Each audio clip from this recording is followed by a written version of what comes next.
Na ikitokea mkutano wa Mwamposa, nendeni hata wote nyie, wote nendeni.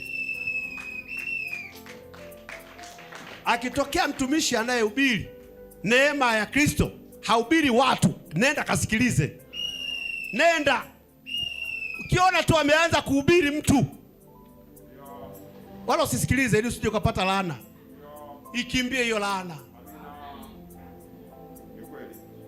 Haleluya.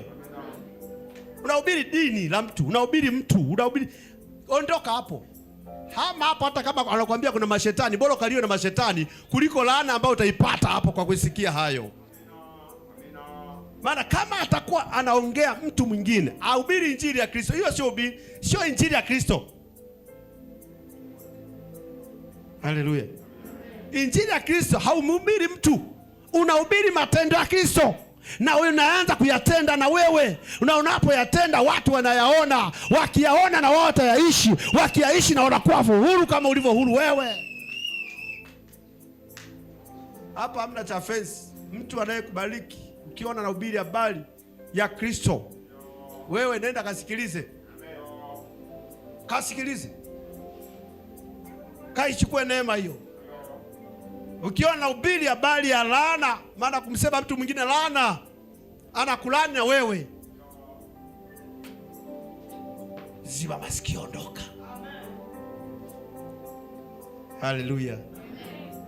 Ni ngumu. Rahisi. Simpigie Yesu makofi sasa. Siongeza makofi kwa Yesu. Hapa ukitaka kwenda kwenye mkutano, wewe ni age tu. Aga tu. Nataka niende kwenye mkutano leo, yupo mtumishi wa Mungu amekuja, anaitwa nani? Aiza ni Mwakasege, Mwamposa. Hao ndio naona sana.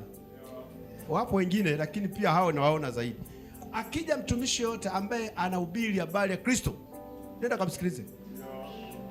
Kasikilize. Akihubiri habari ya mtu, ondoka. Na usisikilize, usiweke ili usiokafa wewe. Usibebe laana. Watu wako makanisani mbeba laana. Ameshaambiwa dini fulani wabaya, watu fulani wabaya. Kumbuka watu wanaishi nao mitaani hao. Wengine mepanga nao nyumba moja. Na umeshamwambia wale watu fulani wabaya, na wewe ndio unaishi nao. Unaanza kuishi kwa tahadhari nyingi kwa sababu ya mtu. Unaanza kuishi kwa tahadhari kwa sababu ya uliambiwa kwamba ukienda pale watu wa namna ile wako hivi, wako hivi. Kwa hiyo kila unapokutana naye kwenye biashara zako, unaanza kuishi naye kwa namna ngumu. Ukikutana naye kwenye nyumba uliyopanga, unaishi naye kwa namna ngumu. Ishi kwa sababu ya Kristo ili ukae huru wewe. Amen. Yule mtu hana nguvu, hakuna kitu kigumu kwa Yesu. Yesu ana nguvu kuliko chochote. Amen. So, wale hawajaokoka wale wapagani wale wapagani, wewe mwacha abebe laana zake. Abebe hizo laana mpaka kome. Wala usimrudishie, wala usimjibu. Akishasema wewe kwenu kuna mashetani, wewe tulia. Mimi ni shemeji wa Roma. Haleluya. Shemeji yao mimi nimeoa huko. Haleluya. Lakini pia ni shemeji wa Waislamu. Kuna dada yetu na watoto wako huko. Maana leo ninapoingia kuhukumu dini fulani, tayari na hukumu nini? Na hukumu ndugu zangu. Sisi wa Tanzania tunaishi kama ndugu, wa Kristo na Waislamu tunaishi pamoja. Tunakula pamoja. Sasa ukianza kulenga tu kwenye dini fulani, maana yake kuna sehemu unataka kutoka. Unataka kujitenganisha. Na kwenye kujitenganisha hapo, wewe ndio utakuwa mpagani wa kwanza. Hapo unaanzia upagani. Wewe ambaye unaona hayo, unaona ubaya wa hiyo, unaanza kuwa kwanza wewe kuwa mpagani. Na kutoa. Toka huko kwa jina la Yesu. Toka huko kwa jina la Yesu. Toka huko kwa jina la Yesu. Wanenee wenzako vizuri ili wewe vizuri. Waone wenzako ni bora ili Mungu akuweke kwenye ubora. Huwezi kujiweka wewe bora na Mungu akuweka wewe bora. Ukijiweka wewe bora, Mungu akuweke kwenye ubora.